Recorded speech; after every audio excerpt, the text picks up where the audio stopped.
وەزارەتی پەروەردەی عێراق بڕیاری داوە ئەو قوتابیانەی لەدایکبووی ساڵی 1996 ڕێگە نەدات لە قوتابخانەکانی ئێواران درێژە بە خوێندن بدەن. ئەم بڕیارەش ناڕەزایی قوتابیانی ئەو بەشەی لێکەوتەوە.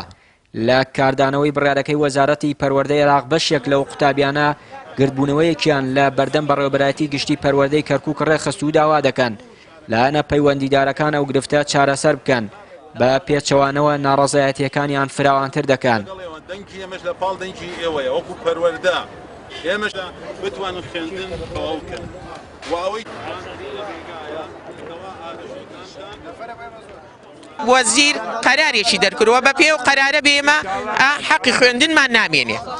ئێمەش کەیسا هاتووینەتە عێراقا زدی ئەو قەرارە ڕاوەستاینەوە هەر لە دەستوری عێراقی شەمادەیە کاتووە هەر بە پێی ئەم قەرارەی وەزیر کە دەرچووە بە پێی دەستوری شەر مخالفەیە لەبەر خاترەوەی نە لە جەریدە بڵاویەوە کردە ڕۆژنامە ڕسمیەکان بڵاویەوە کرا نە لە تەلەڤیزیۆنی ڕسمی بڵاویەوە کردووە. دەبێ هەر بەدەنگ چونکە حەقی شەرعی خۆمانامە.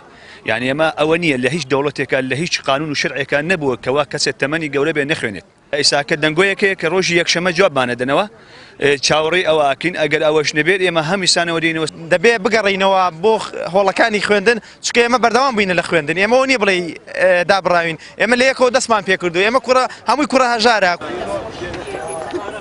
ئەو قوتابیانەی کە بڕیارەکە دەیانگرێتەوە ژمارەیان زیاتر لە 200 قوتابی دەبێت و ماوەی 5 ساڵە بەردەوامن و دانەبڕاون لە خوێندنی ئەواران.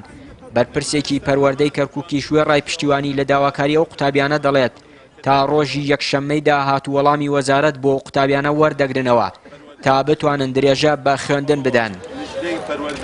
ئێمە لە ڕێگای خۆمانەوە توێژێکی زۆرش هەیە بەردەوامشی وە کتابمانیش کردووە بۆ وەزارە بۆەوەی عادەی نەظەر ئەم مۆزوعە بکرێتەوە بۆ ئەم قوتابی خوێندکارانەی کەوا ئێستا لە قوتابخانە شەوەکان. ئەمجا چاوەڕێی ئەوەمانە و وعدشیان داوە پێمان ڕۆژی یەکشەم بڕیاری نیهاییمان بدنێ. ئێمەش دەنگمان لەگەڵ دەنگی ئێوەیە و ئەمە مافی هەموو ئەو قوتابی خوێندکارانەیە کەوا مافیان نەفەوتێ.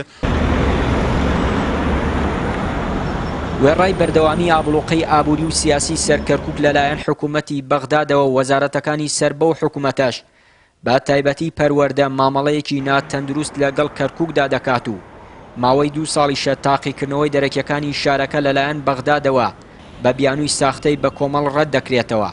لە نوێترین بڕیاریشدا ئەم ساڵ تاقیکردنەوەی دەرەکی لە کەرکووک ئەنجام نادرێت و قوتابی لەدایکبووی ساڵی 1996 بۆی نییە درێژە بە خوێندنی ئێواران بدات.